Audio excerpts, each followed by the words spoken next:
निर्माण होत आहे. आपण अतिशय शांततेनं संयमानं शिस्तीनं असा मोर्चा आणि सभा आयोजित केलं त्याबद्दल आपल्या सर्वांचे आभार मानतो, प्रशासनाच्या वतीने, पोलिसांच्या वतीने. आणि आपण जे निवेदन दिलेले ते आपल्या सर्व भावना 100% आता ताबडतोब शासनापर्यंत पाठवण्यासाठी निश्चितपणे काम करतो. धन्यवाद. सर्व आदिवासी बांधवांचं मी मनपूर्वक अभिनंदन करतो, आपल्याला धन्यवाद देतो. फार कमी दिवसाच्या वेळामध्ये आपण आज कन्नड शहरामध्ये सर्वजण एकत्रित आहोत आणि त्याला कारणही तसं महाराष्ट्रभर आदिवासींचे आरक्षणाचं संरक्षण व्हावं आणि म्हणून आरक्षण बचाव मोहिमेद्वारे आपण राज्य सरकारला हे कळवण्यासाठी या ठिकाणी आलो की आणि कुणाचं काही मागत नाही आणि आदिवासीचा धर्मच की आणि कुणाची भार खात नाही. तर आमची तरी खाऊ नका ही विनंती करायला.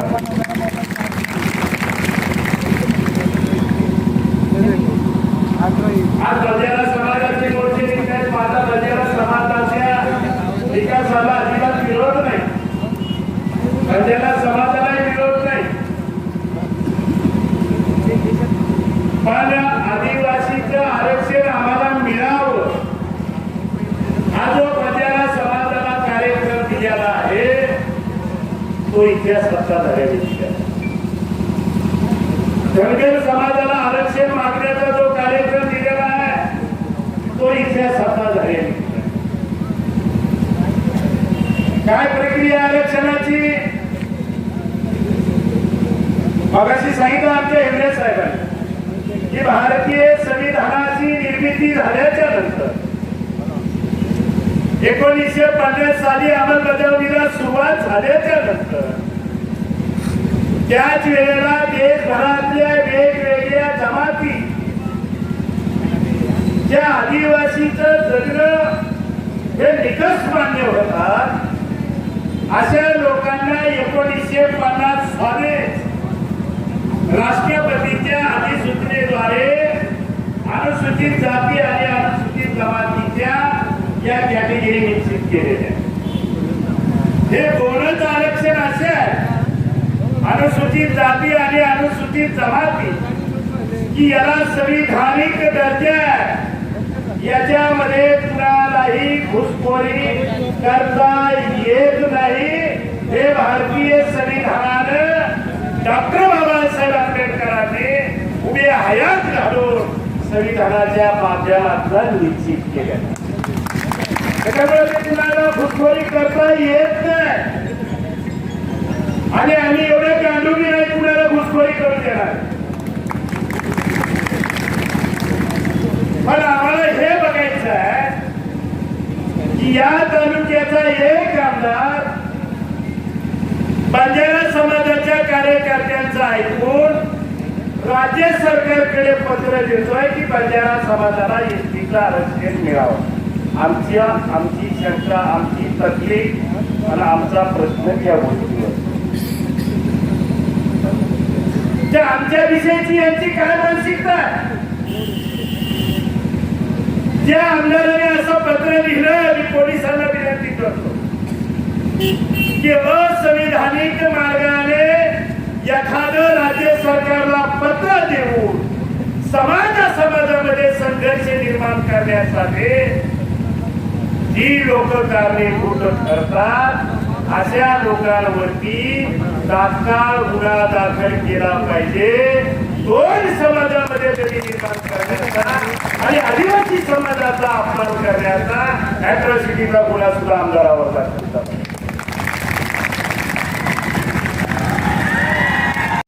आणि मग आदिवासीच्या जमिनी जर अशा घेता येत नसते तर आदिवासीच्या जमिनी भाड्या तत्वावर आपल्याला घेता येतील असा कायदा करण्याची घोषणा बावनकुळेने केली. याचा अर्थ इथल्या भांडवलदारांना इथल्या कंपन्यावाल्यांना, इथल्या साखर कारखानदारवाल्यांना आपल्या जमिनी मागच्या दारानं लुटण्याचा कायदा हे भारतीय जनता पार्टीचं सरकार करत आहे. आपल्याला भूमिहीन करताय. 2 पट्टे जमीन आणि वन जमीन काढली, कुणी रात्री वन जमीन. 13 सप्टेंबर 2007 साली इनोमध्ये कायदा झाला. इनोमध्ये घोषणा झाली आणि इनोच्या त्या सभेमध्ये जगातल्या 145 देशाने स्वाक्षरी करून घोषणा केली की आदिवासीचा धर्म निसर्गाचे समजतो. आणि मागणी करतोय की आता आमचा सुद्धा धर्मकोड वेगळा असला पाहिजे, कारण आमचा धर्म निसर्गाच्या संबंधित आहे, आमचं जगणं निसर्गाच्या संबंधित आहे, आमच्या देवता निसर्गाच्या संबंधित आहे, आमचं पूर्णतः जीवनमान हे निसर्गावरती अवलंबून आहे. आणि म्हणून नैसर्गिक साधन संपत्तीवरचा त्याचा जो हक्क आहे, त्याचा जो अधिकार आहे, त्याला सन्मानाला परत मिळाला पाहिजे. ही युनोने 145 देशांना स्वाक्षरी करून घोषणा केली, त्याच्यात आपल्या देशाची सुद्धा सही आहे. आणि म्हणून तो वन अधिकार कायदा पास झाला त्याच्या 2005चा वन अधिकार कायदा घेतला का? आमचे वन हक्काचे दावे निघतायत का? नाही निघत. किती वेळेस मोर्चे काढले आपण? अनेक वेळेस मोर्चा काढतो, तहसील कचेरीला काढतो, कलेक्टर कचेरीला काढतो की आम्हाला आमच्या जमिनी 2 पट्टे नावावर करा म्हणून. आमच्या फायली उजरत खात आहेत. या टेबलवरून त्या टेबलवर फाईल हलायला 10 वर्ष लागतात. आपल्या कामावर लक्ष द्यायला पाहिजे. आपला समाजला पुढारी जे आमदारसना मागा फिरत, जे आमदार आपला समाजला दलाल, त्या आमदारसला सपोर्ट करत, आज त्या आमदारसना पत्र द्यालात. पण आपला ज्या पुढारी ज्या नेता सत्य बाहेर खाऊन येता त्याचा 2 महिने शब्द दिला ना की ते आमदारच कडे त्याची मायकावर घाली रे नसत. आज त्या आमदार आपल्या समाजला विरोध करी रे नसत. आपलाच आरक्षण मग घुसखोरी करायला भाग पाडी रे नसत. त्या दलालासला मला सांगणं एकच, जोपर्यंत या महाराष्ट्राला शिवाजी डवळे वागतात तोपर्यंत कोणी ताकद नाही तो आरक्षण घेऊ शकत. आणि आपल्या माता मावल्या, आपला दादा बटा एकत्रित यायला पाहिजे. जोपर्यंत आपली बिलासनी ताकद दिसाना तोपर्यंत कोणी आपला माई येणार ना. आणि मी तुम्हाला सांगा हाय हाय, मी सगळ्या आदिवासींना जोडतील ना.